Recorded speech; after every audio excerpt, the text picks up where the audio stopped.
izquierda también latinoamericana. Muy buenos días.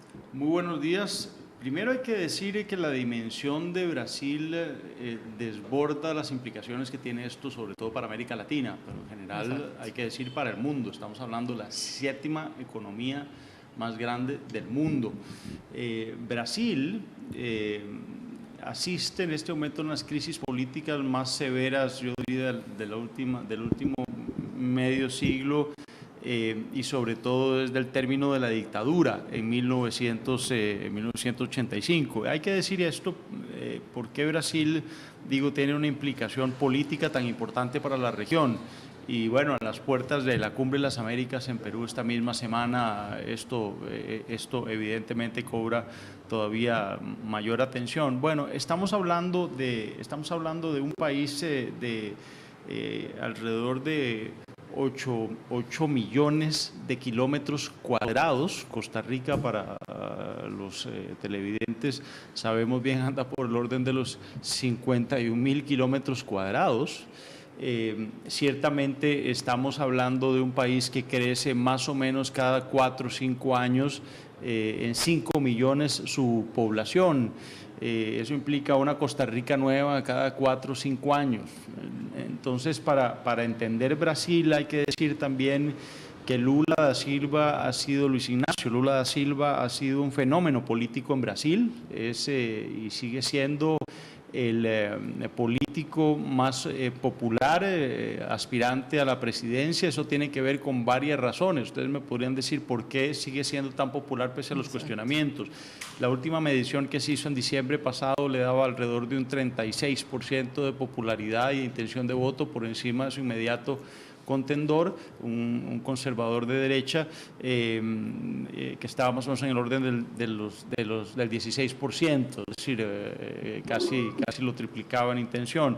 Pero bueno, más allá de intención de voto, quiero decir, pero más allá de eso hay que decir que Luis Ignacio Lula da Silva, bueno, fue candidato a presidente viniendo de la pobreza extrema, convirtiéndose en un líder de los trabajadores en el sector metalúrgico. Entra en el poder legislativo brasileño, es candidato en 2 ocasiones, pierde con el referente de aquel entonces político, el gran académico y el gigante de la política, Fernando Henrique Cardoso. Pierde en 2 ocasiones. Cuando Cardoso desiste de intentar en el 2002, entonces Lula tiene ya su chance y gana la primera elección, y eso lo coloca en el poder 2 mandatos seguidos hasta el 2010. ¿Por qué sigue ahí persistiendo? Les resumo esta breve introducción. Bueno, porque aparte de ser un líder carismático, es un poco la leyenda además del Robin Hood, ¿verdad? Un político pobre, de pobreza extrema, que se supere, que llega nada más ni menos que hasta la presidencia de Brasil, pero aplica una serie de medidas económicas que ya Brasil venía en cierto crecimiento, pero que potencia mucho más y que implica a nivel de ascenso social que al término de sus 2 mandatos ha sacado a 30 millones de brasileños de la pobreza. Y esa gente pues sigue cerrando filas atrás de Esos son quienes los apoyan en este momento, quienes más lo apoyan, porque ahora surge Liberen a Lula también, un movimiento en Brasil que busca que estos 12 años de prisión que le dictaron a Luis Ignacio Lula da Silva no se cumplan. Claro, él ha venido estableciendo un relato como político sagaz. Vean ustedes que a él le dieron tiempo para entregarse hasta el jueves anterior, si no me equivoco. Él reta al juez Moro y dice no, se atrinchera en la sede del sindicato que lo vio nacer a la política y decide él cuando se entrega 2 días después, porque estaba totalmente rodeado por sus huestes, cuidado, le costó al mismo salir, tuvo que, el primer intento para salir del edificio y entregarse a la policía, tuvo que regresar y entrar porque no lo dejaron salir, no querían que se entregara, digamos, sus propias bases. En un segundo intento lo logra, pero él construye un relato. Dilma Rousseff ayuda en eso. Dilma Rousseff, que había estado muy reticente a dar entrevistas, estuvo en los últimos meses muy combativa, digamos, al lado de Lula en esto. Ahí en la sede del sindicato llegaron, digamos, las grandes fichas de la izquierda brasileña estos días a acompañarle, y ciertamente Lula construyó un discurso en donde más o menos establece una frase literal que dijo el sábado en un discurso antes de entregarse, es el pueblo soy yo, y esto no me lo están haciendo a mí. El acusado seré yo, pero el encarcerado será el pueblo de Brasil. Eso a mí me recuerda un poco la idea aquella de Luis XIV en el siglo XVII que dijo el Estado soy yo, ¿verdad? Es un totalitarismo alrededor de un líder carismático, un líder hasta cierto punto populista, pues que convierte un tema judicial en donde ha habido, yo hablaría de sobrada prueba. No es un proceso, esta es la primera condena, pero ciertamente son 5 procesos contra el expresidente Lula, con prueba bastante evidente. Y irónicamente, con esto cierro esta respuesta, irónicamente el fortalecimiento y la modernización del Poder Judicial en Brasil para otorgarle la independencia justamente se dio durante los 2 periodos presidenciales de Luis Ignacio Lula da Silva. Es decir, ese Poder Judicial empoderado que tiene, digamos, a la clase política en jaque a partir del caso que en Brasil se conoce como Lava Jato, para que nos entiendan traducciones como el lavacoche o el lavacarro, ¿verdad? Porque se descubre, digamos, a partir de una investigación que se hace en un puesto de lavado de carros, que era desde donde se distribuían las coimas a las más altas esferas brasileñas. Bueno, internacionalmente ese caso se conoce como Petrobras, pero ya en el 2006 Lula da Silva había sido investigado por el mensalado, que era, digamos, repartición de coimas, una corruptela para mantener alianzas políticas. En aquel entonces no pasó nada, ahora sí está pasando, y lo digo porque el plan de Dilma Rousseff y Luis Ignacio Lula da Silva siempre fue que Dilma Rousseff iba a estar en el poder estos 2 mandatos, del 2010 al 2018, y ya Lula queda rehabilitado a sus 72 años para volver a asumir, y con eso teníamos un mismo partido, teníamos a un mismo grupo gobernando Brasil por más de 20 años. Eso era lo que quería consultarle yo. ¿Qué se viene finalmente para Brasil, donde pues el PT se ve tan golpeado, a pesar de que en Brasil pues se le ve con buenos ojos esta política social que han mantenido? ¿Qué se viene para Brasil? ¿Quién queda ahora? Bueno, evidentemente mucha inestabilidad. Las elecciones son en octubre. Queda fuera de competencia porque en las leyes electorales brasileñas ninguna persona condenada puede aspirar a la presidencia del Brasil, pero es lo cierto que también le queda muy complicado a la derecha brasileña seguir sacando de circulación a todos los líderes de izquierda que aparecen, porque entonces sí el relato y la declaración de Dilma para sumarse a ese relato que hablábamos del expresidente Lula, de que esto no es contra él, que esto es contra el pueblo. Dilma tuvo una frase semanas atrás y dijo, lo que están haciendo con Lula es un fraude y es otra nueva versión del golpe de Estado que me dieron a mí. Y entonces eso para la gente centro-izquierda en Brasil sigue generando cierta inquietud.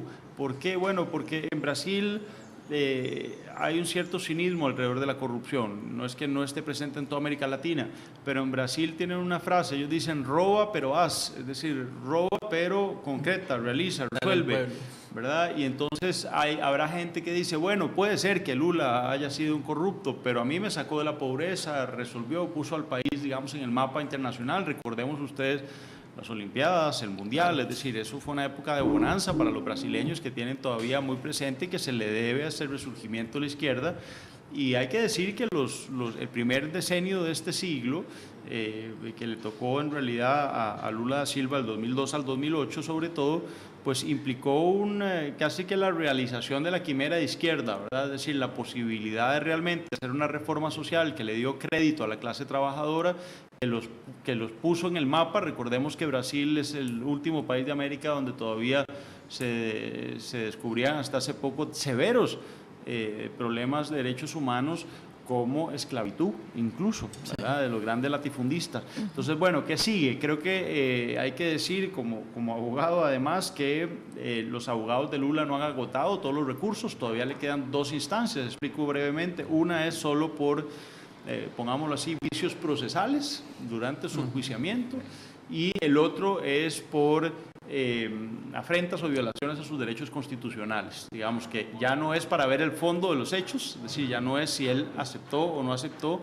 o disfrutó de un bien que le dieron como parte de corrupción, ¿verdad? Sino también sino y sobre todo elementos, digamos, procesales y de forma. O sea, si los jueces y el Poder Judicial llevó todo por el conducto y en el redil de la legalidad, o se enredaron en los mecates y esto realmente se trató de una persecución política y hay abusos a nivel de debido proceso contra él. Solo muy puntualmente, don Pablo, ya para ir finalizando el cierre, y es parte de lo que le preguntaba al principio, ¿cuánto golpea a la izquierda tanto en Brasil como en Latinoamérica este encarcelamiento de Luis Ignacio Lula da Silva? Bueno, a la izquierda latinoamericana, empiezo por ahí, sin duda le da un golpe fuerte porque era uno de los líderes históricos. Recordemos que Lula es de la camada de esos referentes de la izquierda latinoamericana, Hugo Chávez, Fidel Castro y bueno, yo diría que en una segunda grada Evo Morales, Correa e incluso Néstor Kirchner. De esos ya, bueno, la mayoría han desaparecido o muertos o de pronto están ya encarcelados y anulados políticamente, como estamos viendo está pasando con Lula.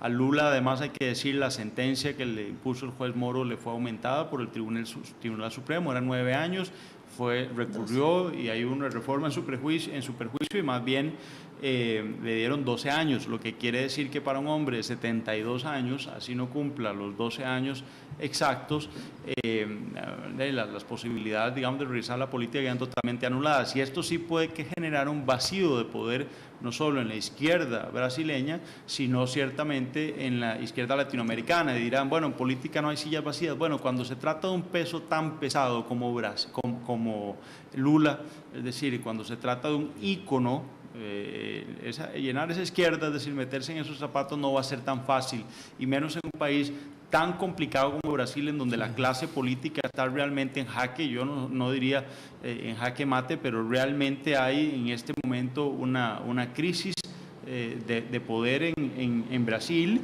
y el problema es que Brasil en recesión ya más o menos a mitad del gobierno de Dilma, hay que decir que Brasil puede contagiar al resto de la región y complicar, digamos, la economía regional, no solo la política. Perfecto, muchísimas gracias a don Pablo Barahona, analista político. Son las 8 de la mañana y vamos cerrando con esto la revista. Lo invitamos a que se quede con nosotros acá a través de 13 Costa Rica Televisión, también 101.5 FM Costa Rica Radio, nuestras redes sociales, y recordarles también que pueden estar siguiendo el Festival Internacional de las Artes a través de estos mismos medios. Bien, muchísimas gracias.